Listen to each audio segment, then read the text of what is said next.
Welcome to Gotta Ping. I'm Mei Ping, the founder of Gotta Ping.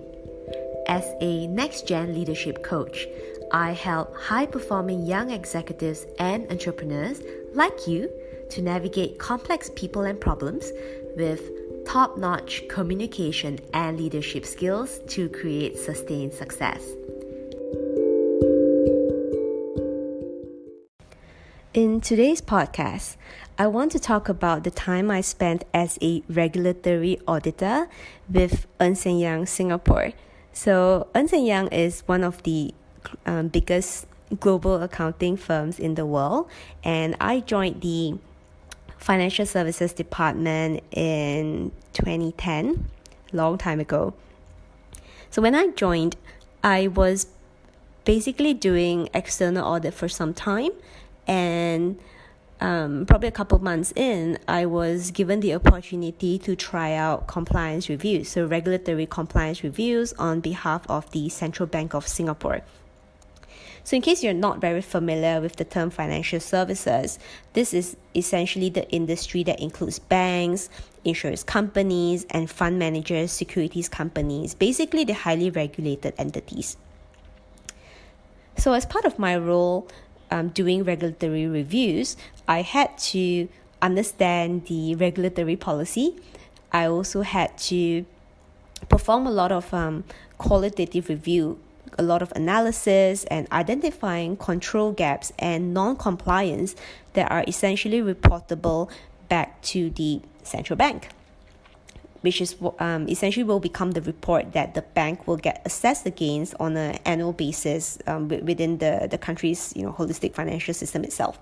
So I'm not going to bore you guys with all the legalities around that, but I just wanted to share a little bit more about how you can thrive by identifying the areas that you are good at versus the ones that you're not good at, as well as some of the key skills that I picked up while being in this role and really specializing in this space, and how that has helped in my career along the way. So I started, like I said, as an external auditor of Ernst & Young, where, if you're familiar with external audit, it's basically checking on numbers for the most part, reviewing numbers and making sure the numbers reconcile, and basically quantitative analysis. So early on, when I was studying and even during my time as an external auditor, I gradually came to realize that I didn't really enjoy the numbers as much, because I am definitely not a natural mathematician. So numbers is definitely not my strong point. Like, I can make it happen, but it's not something that I would naturally gear towards. So when I got the opportunity to try out compliance reviews, in some of the audit projects, I thought, wow, this is really fun, because number one, I was supposed to look at regulatory policies and making sure that I understood all the various interpretations. So I felt that it really appealed to the more intellectual side of me, and really trying to get creative and think about the various interpretations and so forth. Aside from that, I also got the opportunity to do more qualitative reviews. So these are qualitative analysis and really identify specific non-compliance by reviewing concepts and understanding frameworks, and how, for example, an anti-money laundering framework was set up, whether the client has set it up correctly, what are the components in there, are there any gaps in the frameworks. So I thought that really appealed to me, because I'm a person who really enjoys looking at something end to end. So the ability to really review a framework from end to end and really identify what are the gaps in there, what are the improvement areas that could be implemented, I found that extremely fun.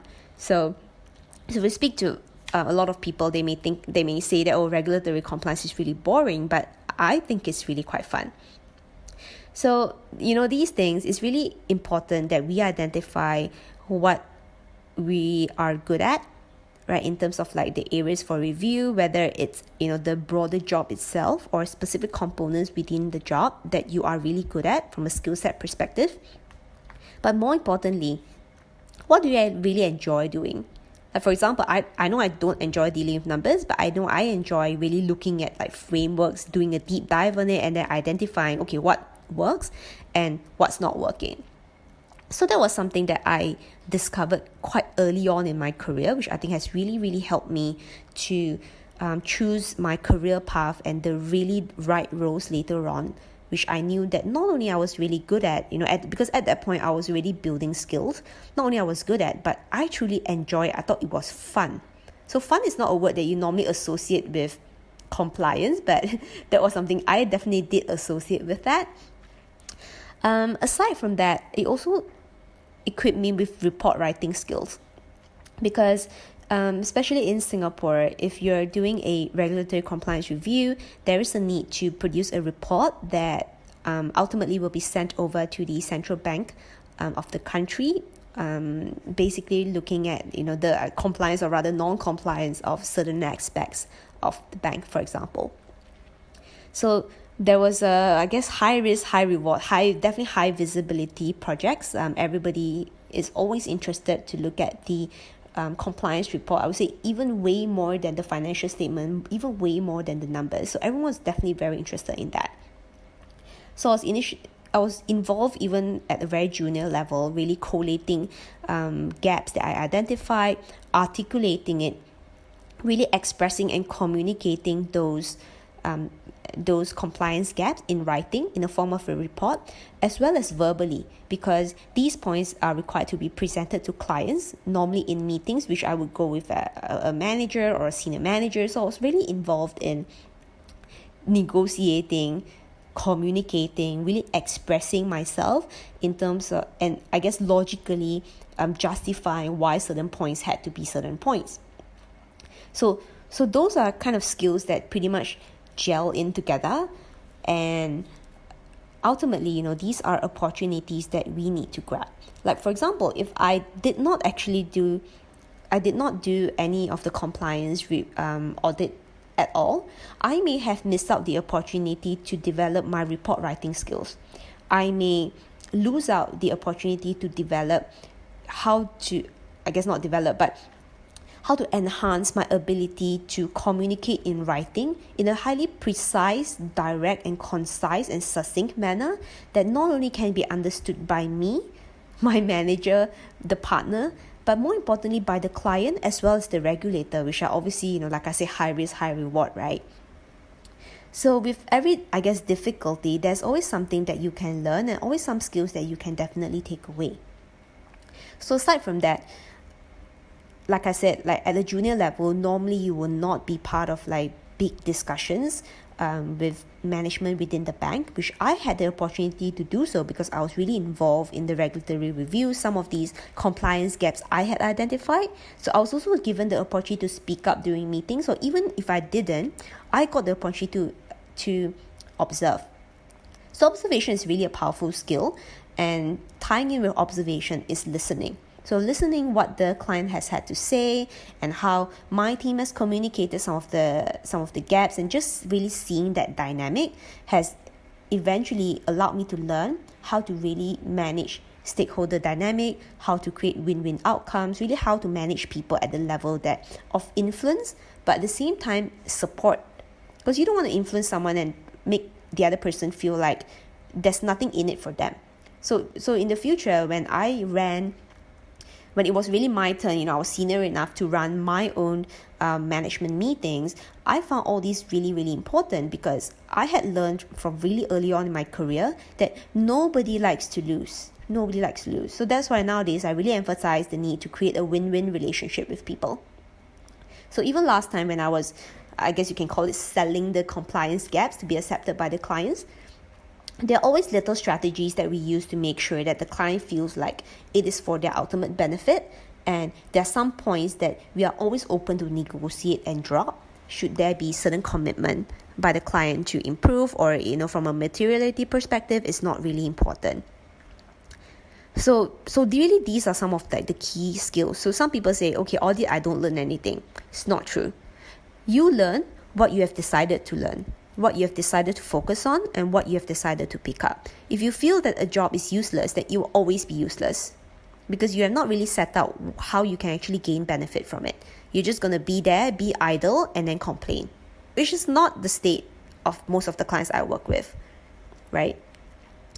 So some of the really important skills that I really took on in my career, and now what I teach my clients are communication, listening, like I said in this situation, managing expectations, especially by your client, and win-win relationships as well. Because if you cannot create win-win relationships with people, then it will always remain transactional. Nobody will really want to support you because you get everything, but they get nothing out of it. So that's really the challenge that a lot of young leaders face, because I actually work with a lot of ambitious young leaders, and one of the common problems I find is that they are very gung-ho to achieve something, but it's really only for themselves.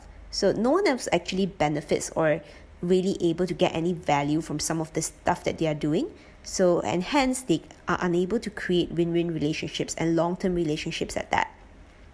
So this is a really important area that I help most of my clients deal with. Most of them are in leadership roles, either as a team leader, they are managing regional teams or global teams. So this is really, really important skill to learn. Managing stakeholders and creating win-win relationships. So if you are someone who is very junior, you can start developing these skills now. Don't wait until you become a leader and then try picking it up, because it may be a little bit too late. So I highly encourage you to get started and know what's fun for you, know what you're good at, and know what you enjoy. I think to me that was the biggest lesson, kind of delving into the regulatory audit space, which kind of came to me by chance, but ultimately is something that I really took forward in my career down the road.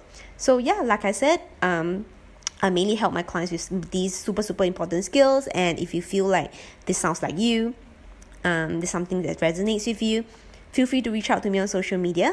Let's chat. Let's explore how I can best help you develop those skills. And looking forward to your development. See ya! Thank you for joining me today. If we have not yet connected, I look forward to connecting with you. You can find me on my website, www.gotaping.com, on LinkedIn, as well as Facebook. The links to my profiles are in this episode's description box. I can't wait for you to join me in the next episode of my Gotta Ping podcast. Till next time, bye!